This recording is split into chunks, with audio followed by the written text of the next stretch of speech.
হে everyone, স্বাগতম টেকলেন্স help ভিডিওতে। আজকের ভিডিওতে আমরা আলোচনা করব ডিএসএলআর এবং মিররলেস এর মধ্যে পার্থক্য। আপনারা যারা নতুন ক্যামেরা কিনতে চাচ্ছেন, কি ক্যামেরা কিনবেন, কোন ক্যামেরাটা কিনবেন, যারা ফটোগ্রাফার এবং ভিডিওগ্রাফিতে জয়েন করতে চাচ্ছেন, আপনারা শুরু করবেন কোন ক্যামেরা দিয়ে সেটা নিয়ে চিন্তা ভাবনায় আছেন। তো আজকের ভিডিওটা আপনারা যদি দেখেন তাহলে আপনারা ধারণা পেয়ে যাবেন যে আপনার কোন ক্যামেরাটি বেস্ট হবে শুরুর দিকে। তো চলুন কথা না বাড়িয়ে শুরু করা যাক আজকের ভিডিওটি। সর্বপ্রথম আমরা আলোচনা করব ডিএসএলআর নিয়ে। ডিএসএলআর কি? ডিএসএলআর হচ্ছে ডিজিটাল সিঙ্গেল লেন্স রিফ্লেক্স। এর মধ্যে থাকে একটি মিরর এবং অপটিক্যাল ভিউ ফাইন্ডার। ডিএসএলআর এবং মিররলেস এর মধ্যে তুলনামূলক পার্থক্য থাকে। ডিএসএলআর এর ওজন এবং আকার অনেক বড় এবং ভারী হয়, কিন্তু মিররলেস এর ক্ষেত্রে অনেক হালকা এবং আকারে ছোট হয়। যার কারণে আপনি যেকোনো জায়গায় ট্রাভেলস করার সময় এটি ইউজ করতে পারেন। কিন্তু ডিএসএলআর এর ক্ষেত্রে এটি অসুবিধাজনক হয়। যদি আপনি YouTube এ ভিডিও অথবা ফটোগ্রাফি করতে চান তাহলে ডিএসএলআর আপনার জন্য পারফেক্ট আছে। যদি আপনি ট্রাভেল করতে চান তাহলে ডিএসএলআর আপনার জন্য অনেক কষ্টদায়ক, অসুবিধা হবে।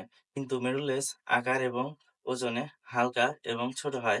যার কারণে মিররলেস নিয়ে আপনি অনেক জায়গায় দূরে কোথাও ট্রাভেলস করতে পারবেন। অন্যদিকে ডিএসএলআর এর ব্যাটারি লাইফ বেশি সময় ধরে চলে, কিন্তু মিররলেস এর ব্যাটারি লাইফ খুব কম সময় চলে। কিন্তু আপনি যদি মিররলেস এর ক্ষেত্রে ২ টিই ব্যাটারি ইউজ করেন, তাহলে আপনি অনেক বড় ব্যাকআপ পাবেন।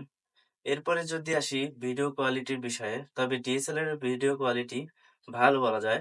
কিন্তু মিররলেস এর ক্ষেত্রে বলা যায় অনেক বেশি ভালো। কেননা মিররলেস এর ক্ষেত্রে 4K সাপোর্ট করে। এরপর lens option. Lens option DSLR এর ক্ষেত্রে অনেক বেশি। মিররলেস এর ক্ষেত্রে সীমিত, কিন্তু এখন বাড়ছে। এরপর আসি ভিউ ফাইন্ডার বিষয় নিয়ে। ডিএসএলআর এর ভিউ ফাইন্ডার অপটিক্যাল এবং এর ভিউ ফাইন্ডার ইলেকট্রনিক। এরপরে আসি অটো ফোকাস। ডিএসএলআর এর অটোফোকাস মাঝারি হয়, যার কারণে ফোকাস প্রবলেম হয়। অন্যদিকে মিররলেস এর ক্ষেত্রে অটোফোকাস দ্রুত এবং সঠিকভাবে কাজ করে। এখন কথা হলো, কাদের জন্য কোনটি ভালো? যদি আপনি ফটোগ্রাফি এবং ট্রাভেল করেন তাহলে মিররলেস নিন।